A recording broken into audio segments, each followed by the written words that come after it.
Hello everyone, welcome to I Am Solutions. So I'm back with my another video and another content.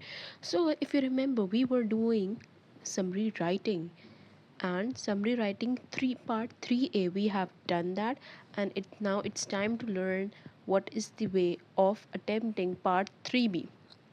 तो basically वो एक short response होता है, आपको देना होता है, और उसमें एक ट्रिक सिंपल यही होती है कि आपको जो क्वेश्चन आपको क्वेश्चन 3B गिवन होगा उसको आपने अच्छे से पढ़ना है, पढ़ के सवाल को अंडरस्टैंड करना है, और उस सवाल से जो है ना आपने सिर्फ जो है पॉइंटर्स अपने टेक्स्ट में से पिक करने हैं and you have to write them directly. लेकिन ये इतना आसान है, सब लोग बोलेंगे इतना आसान है, लेकिन अगर आप देखो वो कितने नंबर का होता है, 5 मार्क्स का, इफ़ यू रिमेंबर। और वो जो 5 मार्क्स के लिए आपको कितने निकालेंगे पॉइंटर्स, 5 पॉइंट्स। ठीक है, अगर आप सोचो कि यार 5 पॉइंट्स निकालना इतना आसान होगा, नहीं, वो इतने ज़्यादा आप हिडन होंगे ना, लाइक आपको बहुत बहुत ज़्यादा लाइक बहुत ज़्यादा एनालिसिस करके, बहुत ज़्यादा अच्छे से थॉरली रीड करके उसी बंदे को पॉइंट्स मिलेंगे जो इसने पढ़ा होगा। I hope you guys got it. 5 points निकालना it's not an easy. Okay, so let's read. मगर इम्पॉसिबल भी नहीं है। आप लोग अगर चाहें तो अपने टाइम को मैनेज करते हुए do as much practice as you can, और टेक्स्ट को अच्छे तरीके से रीड करो। ठीक है, let's see the part 3B। ठीक है, समरी का पार्ट 3B है। So let's see. So here's a question. Imagine you are a Sinhalese मतलब it's Indic language spoken by the people by the Sri Lanka. ठीक है, and your pen pal has asked you how Sri Lanka has been gifted by nature. Pen pal का मतलब होता है people who regularly write to each other particularly through the post mails.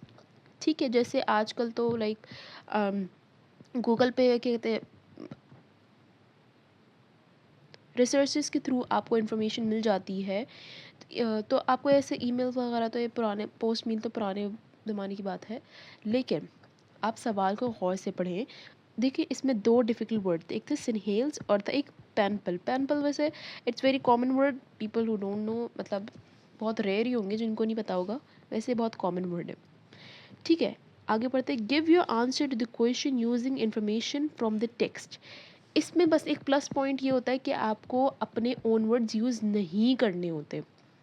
ठीक है, own words use नहीं करने होते, लेकिन आपको जो वो 5 पॉइंट्स निकालना ना, it will change the game. आप कभी कभी तो ऐसा होता है कि बहुत, अभी मैं आपको एक दफ़ा दिखाऊंगी भी, कि कभी आपको लगता है कि हाँ ये पॉइंट जो है मुझे लग रहा है कि इस पार्ट 3B के लिए सूटेबल है, बट इट्स नॉट, उसमें भी कुछ माइनर से गलती होगी। ठीक है, तो बस ये सब चीज़ें जो है ना सिर्फ आपकी प्रैक्टिस से सही होंगी। ठीक है, नाउ लेट्स सी। अच्छा, इस पर जो है ना मैंने 3 मार्क्स का दिया हुआ है ये। ठीक है, क्यों?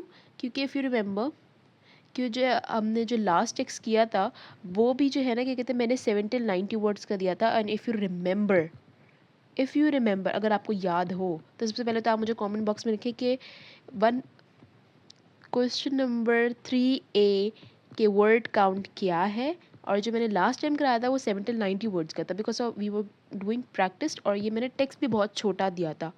ठीक है, नेक्स्ट जो हम करेंगे, I hope I try my best कि मैं नेक्स्ट अपनी जो वीडियो अपलोड करूँगी it will be the not the practice start, it will be the right कि आपको इसी तरीके से पेपर आएगा। आपको पूरा टेक्स्ट दिखाऊंगी, पार्ट 3 एंड 3 भी करूँगी।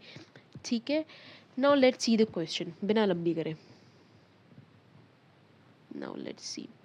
अच्छा, इफ़ यू रिमेंबर कि हमने जो है ना वो टेक्स्ट तो पढ़ लिया था, एंड इफ़ यू हैवेंट तो प्लीज़ प्लीज़ जाके वीडियो देखो, मैंने बहुत बहुत अच्छे से एक्सप्लेन किया है, बहुत डिटेल्स में एक्सप्लेन किया है।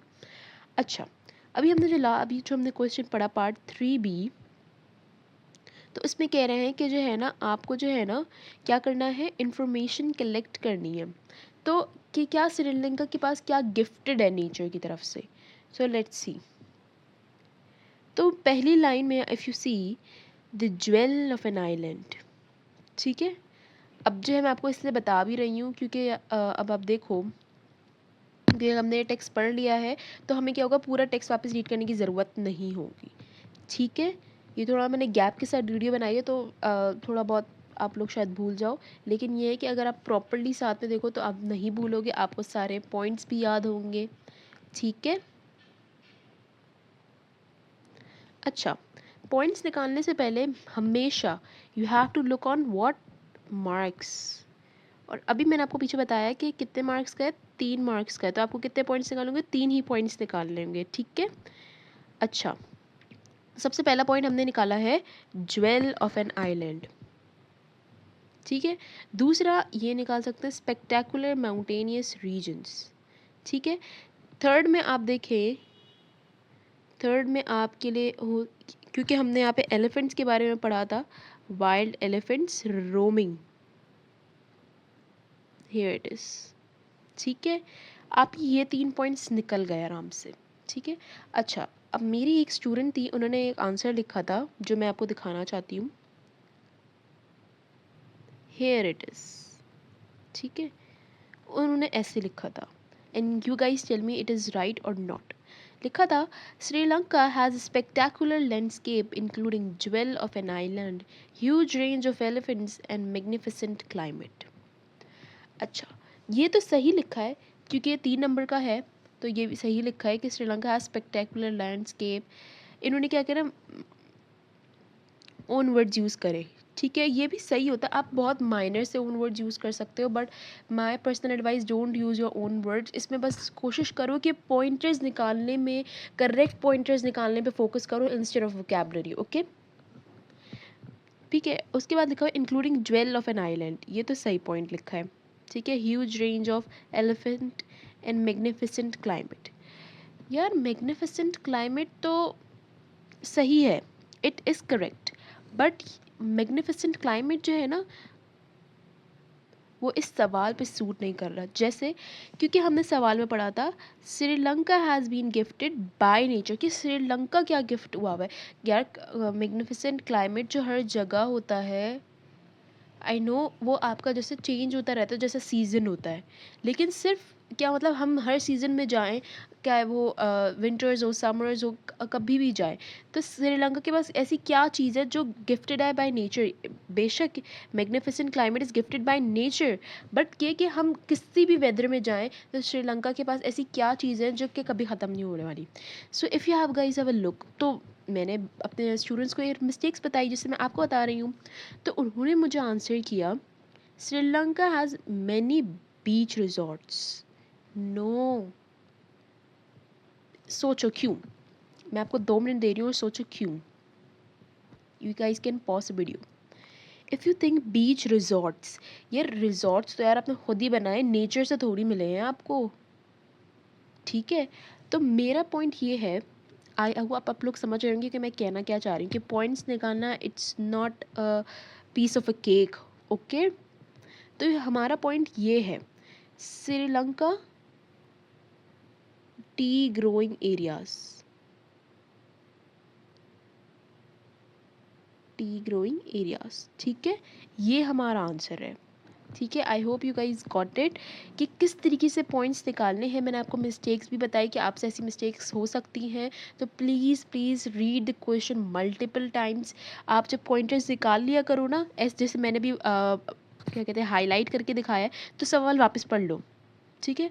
फिर पॉइंटर्स निकालिए, फिर वापस पढ़ लो, तो इससे क्या होता है कि आपका माइंड जो है ना कहता है कि ना हाँ ये पॉइंट सही है और ये पॉइंट गलत है, तो इससे क्या होगा कि आपके सवाल के जो आंसर होगी उसमें बेटरमेंट आएगी, ठीक है। I hope you guys got it, और I'm sorry I'm little bare because I was so busy, but I will try my best कि मैं अपनी वीडियोस जो है वो डेली बेसिस पे अपलोड करूँ, और make sure to subscribe to my YouTube channel and hit the like button and press the bell icon as well of subscribe of my YouTube channel, and secondly do share with your friends, क्योंकि paper जो है ना वो आसान नहीं होता English का। Please please please try to understand ये जो है ना, सब लोग समझते बहुत आसान है, इट्स नॉट लाइक दैट। आपको बहुत प्रैक्टिस करनी पड़ेगी, फिर ही आपका ए स्टार आएगा।